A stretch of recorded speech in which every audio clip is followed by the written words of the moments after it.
It was a Sunday morning in the quiet town of Lawnville, New Jersey.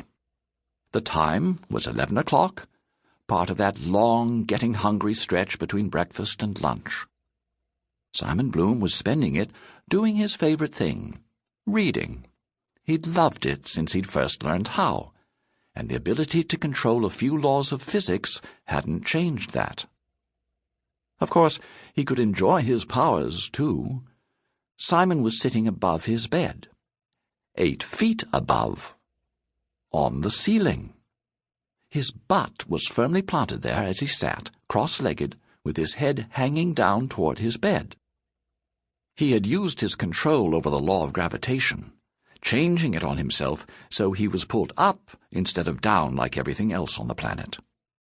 For Simon, the ceiling was the ground. To him, the rest of his bedroom, his bed, his desk, his bookcases, the dirty laundry he'd not quite gotten around to tossing into the hamper, appeared to be on the ceiling. He preferred to sit that way whenever his parents weren't home, and thus couldn't walk in on him. This was often, since his mother, Sylvia Bloom, was working on a new advertising campaign that had her putting in long hours in her office. His father, Stephen Bloom, was focused on his own lab work as an astrophysicist studying gravitational relationships between certain star systems. Now, Simon was deep into one of his favorite books, about children in the future, training in zero gravity for an alien war. One brilliant boy gets stuck with terrible responsibility and pressure, but he just wants to be a kid. Simon was distracted from his reading by a twisting sensation inside his stomach and his head. He wasn't sure what it was, but it made him feel something strange was happening, something he should be prepared for.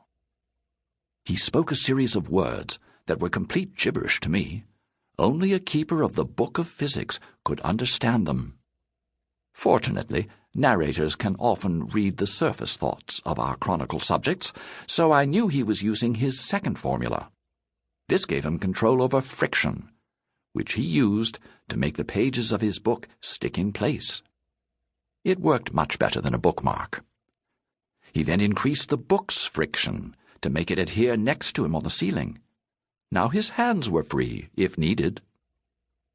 Simon looked up, down really, and frowned at a blurry patch forming in the air beneath him.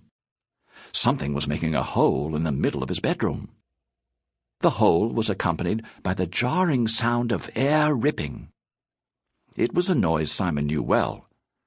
It was about as pleasant as taking a swarm of bees, teaching them how to use maracas and finger cymbals, and putting them inside your ears for a music recital. Simon's frown turned to a smile as he saw who his visitor was. The teacher's edition of physics appeared, bursting out of the hole like a jack-in-the-box. Though it looked like an ordinary textbook, it was far more. It was a book, one of those links to the endless power of the universe. It was also a dear friend of Simon's. You see, Simon knew what every keeper and narrator did. The books are more than just tomes filled with powerful formulas. They might not be alive exactly, but they were aware. They could think. And most importantly, they could act on their own. Simon Bloom found and was able to use the Book of Physics because it had chosen him. "Hello, book," Simon said aloud. He tried to be calm, but his heart started beating faster. He hadn't seen the book on its own since it was returned to its previous owner, Ralphagon Wintrofline. Ralphagon, the keeper and leader of the Order of Physics, was careful to keep the book by his side. "What are you doing here?" he asked it. "Is Ralphagon okay?" The book ignored his questions and floated over to him.